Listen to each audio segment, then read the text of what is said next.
name's Douglas Reid. I'm the leader of East Ayrshire Council. My first question that I wanted to ask you was, what is it the council does and what is the aims for the council overall to do? Well, basically the council does an absolute myriad of services, loads of services, from street cleaning, housing, social work, protective services, education, which is probably the biggest service, delivers a lot of these services, but these are surrounded by a community plan, right, where we try and set sort of objectives and what our priorities are, and we've updated our community plan just recently. Okay. That's been through the council and been through our community planning partners. And amongst delivering these services, one of the things we're looking to do is kind of eradicate poverty, okay, deal with social isolation in young people and old people, particularly old people, because that seems to be an endemic problem in our communities just now.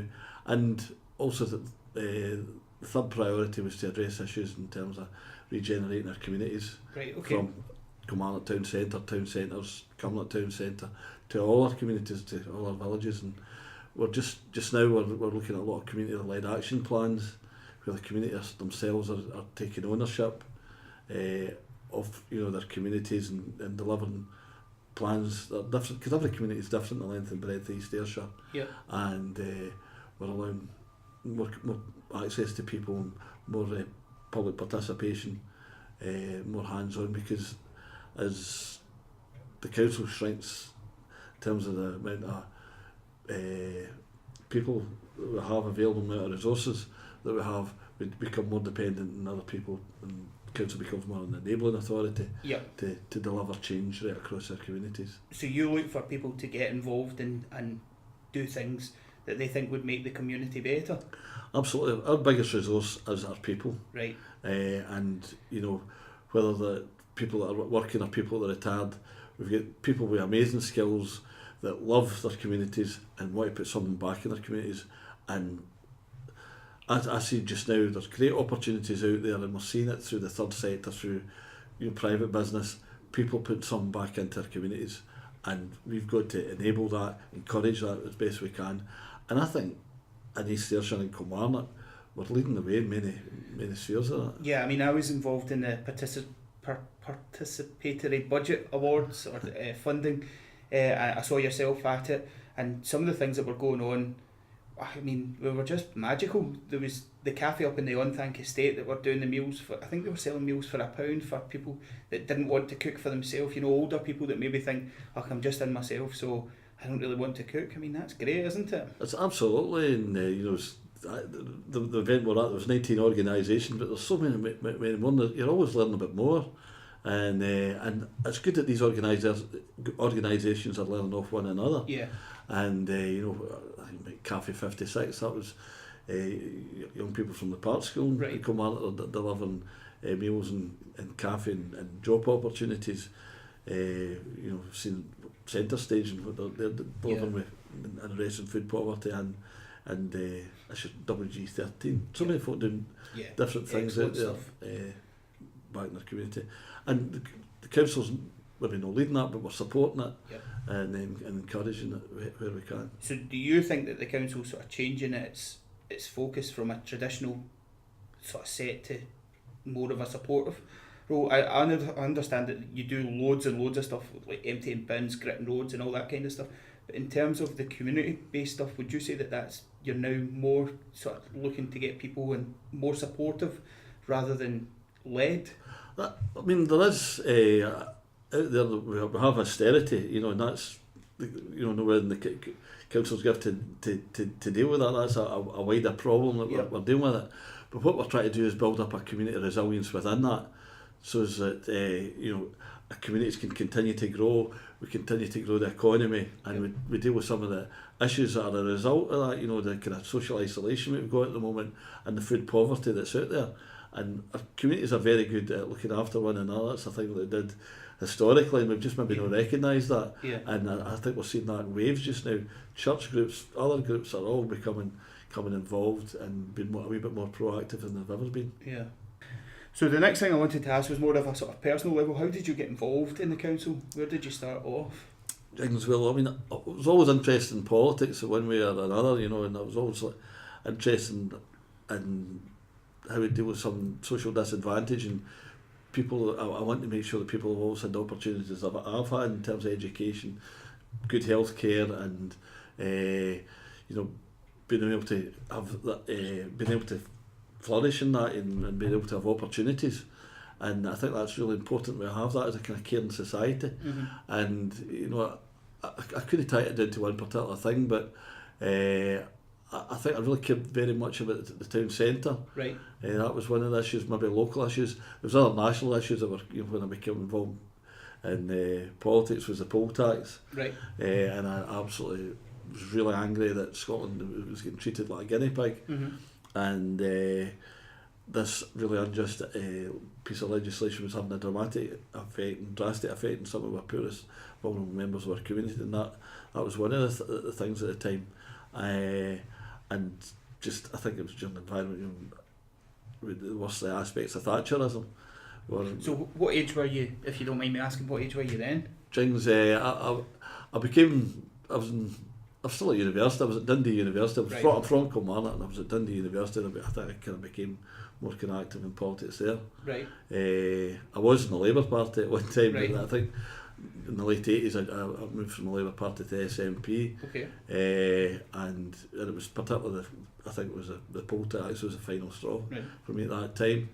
I always had ambitions in terms of Scotland as a country had needed more powers, and at that time, and I think I was always, and I always believed in just how to get to the end point. I believed in the end point. I believed that Scotland should have independence. Right.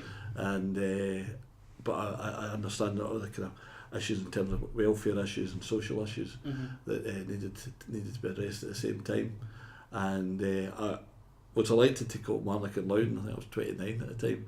I was, I don't know, I think it was either 29 or 30. It was 1992. Right. Okay. I was first elected, and then was 1995. East Ayrshire was created, and I've been with East Ayrshire ever since. I became the leader of opposition, and in 2007, I became the leader of the council. Right. Okay. So my background was I worked in another local authority. I worked in housing. All right. And Okay. I was involved with tenant participation, though my degree is in town planning, believe it or not. Right. But, I certainly, but in terms of when I became the leader of the council, I gave up my full-time job and to concentrate on running the council. Right. So do most councillors have jobs and become councillors, do both at the same time? There's a mixture. Thankfully, there's a mixture, and that people have the opportunity to do it, because it is difficult, as I know from my own experience, to keep doing a job and become an active councillor as well, because I know that for some of my colleagues that's quite a constraint for them, but we want to make opportunities for young people, a wide mix, as wide as and mixed as society is. Right. And I think we've seen a change. There's more and more women coming forward, more and more younger people coming forward. Right. Because it must be quite because I've been since starting up the pod, I've started doing a lot of sort of community-based stuff and going along, and the amount of stuff that I see a lot of the councillors at is phenomenal. I mean, it must be a full-time job getting to go to all the, don't get me wrong, an enjoyable full-time event, because all the ones that I've been to have been enjoyable, but a lot of time spent visiting like the PB awards and all that kind of stuff. And you've got to do a lot of work in the background, and I was meant to be I tried to keep my diary light this week, and as I met you coming in, I was meeting with the Chief Constable of the police, and earlier in the week I've met the Deputy First Minister, and a visit that was meant to be a kind of light week. Aye. You're traipsing through to Edinburgh, and you're working hard in your constituency here, and last night I'm dealing up in Bonnet, and I'm dealing with some housing issues up there, and I'm actually going to meet folk. So it's a wide variety of work you do, and I don't think people really appreciate just how wide and how varied it is. Yeah. And it can be as hard as if you're keen in that. I've never lost that enthusiasm, thankfully, and you can make it really interesting and an interesting job and fulfilling as well, in terms of what you're doing for your community and for individuals. Excellent. So in terms of being fulfilling, what do you see as the impact that the council has around the town centre or around the town of Kilmarnock? Well, within the background in terms of what we've got, I don't think folk fully recognise just how much we've achieved in the town. All in an environment of austerity and changing retail habits. You know, and you see it in every town centre across Scotland, across the UK. You see people are using the internet more, people like out of town shopping centres more. So in that environment, you've got to kind of reinvent the town centre, and I think we're working with others to do just that. Retail's a big part of the town centre, but there's, you know, issues like I mentioned, like social isolation. People want to meet people in the town centre, and there's a lot of, you know, we've got a policy of town centre first, where we moved all our offices into the town centre. Right. You know, I read social media as much as everybody else, and part of the kind of criticism, the council are building offices in the town centre. That was a conscious decision, right, to try and get more and more people in the town, and to try and protect some more historically important buildings. So basically, if the council offices are there, you can sort of almost guarantee X amount of employees will be in the town, and hopefully going around the town and spending money in the shops on lunch or buying an outfit for going out at the weekend or whatever. Absolutely, it encourages others to do. You know, we want to see lawyers, accountants, and all the, you know, other supporting industries, you know, third sector as well within the town, yep, and creating that vibrancy within the town, and we're continuing to press on and do that. And I think, you know, unless you maybe look back maybe 10 years or so, right, you know, you've seen buildings that were derelict, like the Opera House, and Johnny Walker Bond, and others up and down the England Business Centre, which absolutely phenomenal, just where McClarrick's, if folk are old enough to me, used to be, and the wee lane that used to be Danny Payton's hairdresser, has really came to light, and yep, it's that historic quarter of the town, which was really gradually becoming more and more derelict, is getting life back into it. Yeah. Still got a long way to go. I mean, I would never underestimate that. But you always have to start somewhere, don't you? And if you can get X amount of people into the town to start with, then the hope is surely that the more people that go in, then the more people it attracts in. That's right. Sort of spirals. And it's changing hearts and minds about the town. And I mean, another thing we've done is encourage housing within the town, and change some of the housing that we've got in the town, around the town centre. And you know, with old cattle markets now, you get 50 council houses on top of it that are really popular. But there's another 6 developments I could name right round Old Kirk Place, where the car park used to be. I mean, even Hill Street, I stay in Hill Street, and it's yeah, looking a lot better than it was when we moved in, and that was only, what, 4 or 5 years ago? Well, that's with houses there in Montgomery Street that we couldn't let. There was about 3 out of the 6 blocks that were remaining, and it, you know, it wasn't a pleasant place, because I, you know, went and visited folk that was in my constituency, yeah, and people generally wanted it. We've not those buildings down. A lot of people were quite happy. Well, happy to see the end at some of these, yeah, houses, and we've replaced it with 50 mainly cottage type houses with their own back and front garden, yeah, and that they look great. And folk, there's a waiting list, a big waiting list to go in there. I can imagine. And we're looking to do the same across the road, which helps. You know, we bought another 30 up right at the corner at Hillhead Crescent, next to the roundabout there. Yep. It looks like it's changed the whole kind of appearance of that. Aye. And people like living there, and there's a demand for houses there. And I know, you know, people around that area are looking for even more change, and that's going to happen. We're going to renovate some of the council houses there, but we're going to demolish some of the flats and put again more kind of cottage types in, houses in this day and age that the people want to live in. They're, you know, they've got great they're low in energy demands, and because they've got the ones in Hill Street have got solar panels on the roof as well. It's going in the right direction, isn't it? Absolutely. And I'm talking to folk that are moving in there. You know, I was talking to one person that moved from Alton Hill down to the new houses up there, and their fuel bills are about a quarter of what they used to be, and they're in a much nicer house. So, you can't complain at that. It's excellent. Absolutely.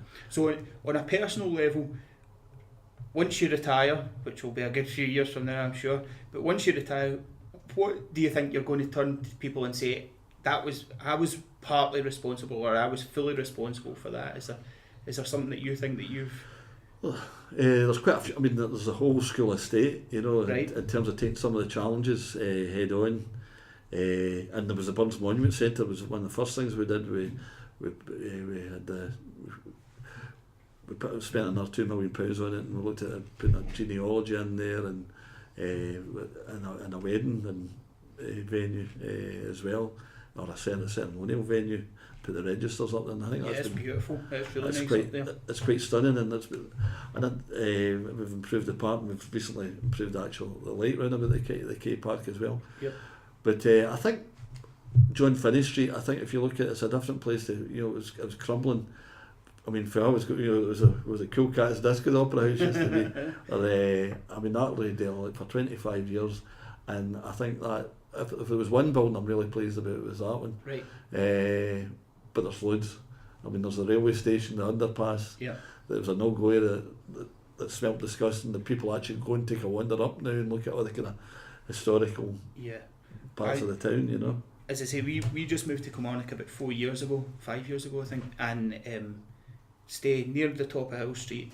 The train station's easily within walking distance, and when I first came, it was like you said, the underpass wasn't particularly pleasant. See, now it's such a nice place to go. I know the guys at the train station, we've spoken to them quite a lot, and I do the yoga and the Tai Chi there as well, which is bloody hard work, let me tell you, but what a great thing, isn't it? I mean, just brilliant.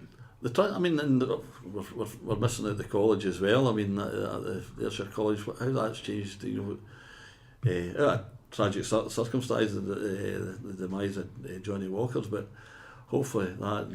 Well, do you know, just speaking about that, last night we were on Google and we did the street map, you know, the street view.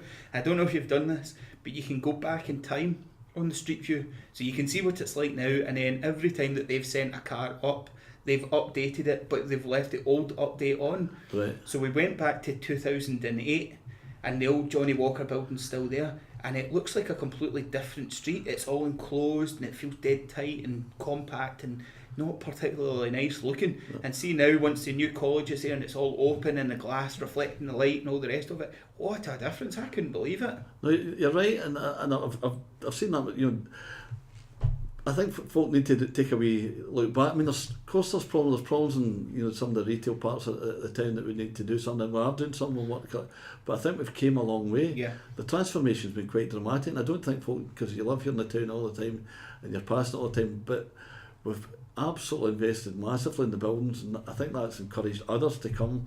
And I'm speaking to some folk in the private sector.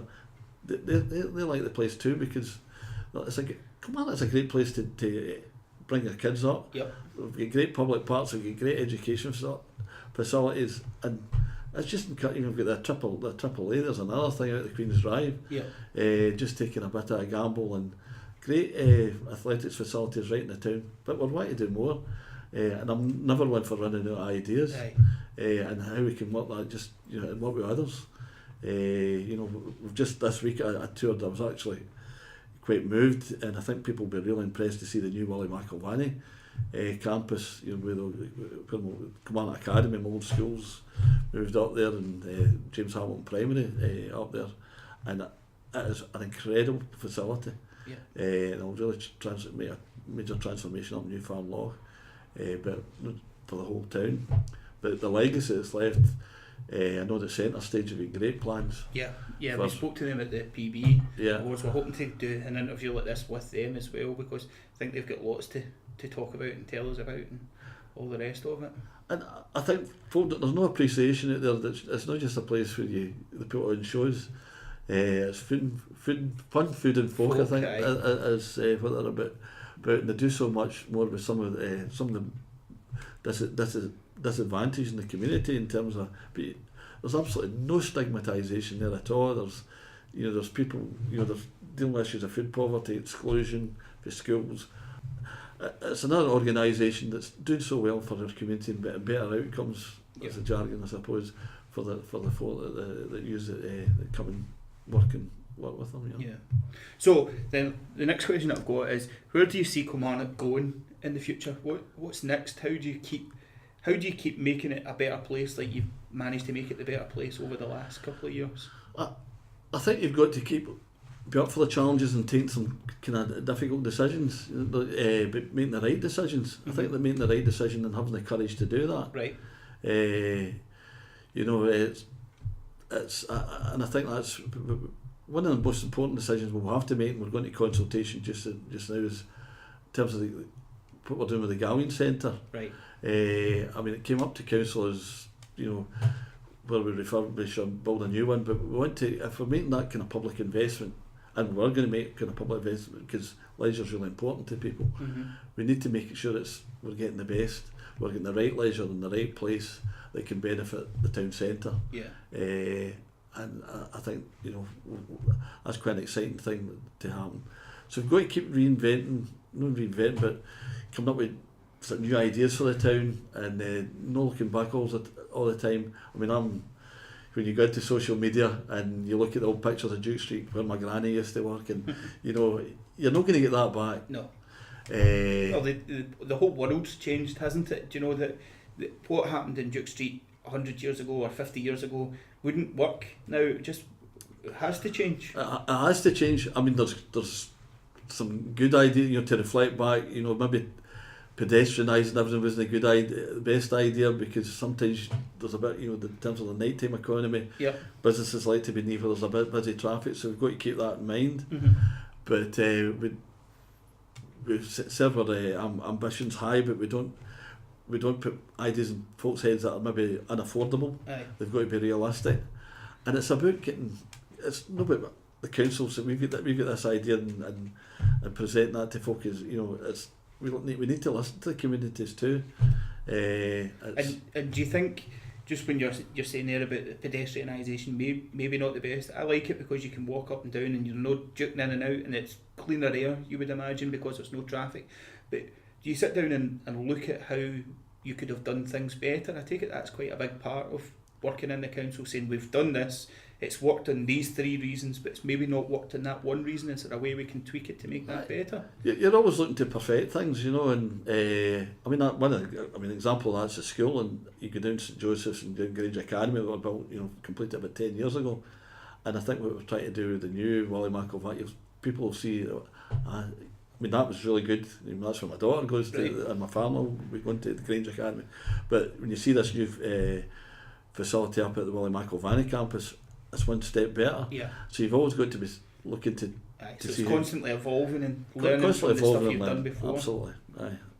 So to finish off with, we're going to ask everyone that does a wee interview with us to do some quick fire questions, if it's alright, just wee tiny short answers. So, favourite park in Kilmarnock? Struggling. I love them all, but I suppose the Dean is one that we always go to. Right, okay. Favourite thing about Kilmarnock? The folk. The folk, right, okay. And then you can't get too above yourself because folk will just keep your feet firm on the ground. That's what I love about Kilmarnock. Okay, have you got a favourite place to eat in Kilmarnock? Plenty, but I like Da Vinci's. Right, okay, yeah, I like Da Vinci's as well. I had the sausage stew one time and it was excellent. And Vincent, if you're listening. Have you always lived in Kilmarnock? You answered that earlier. I was brought up in Belfield, live in Bonnet now. Okay, what are you most excited about coming up in Kilmarnock?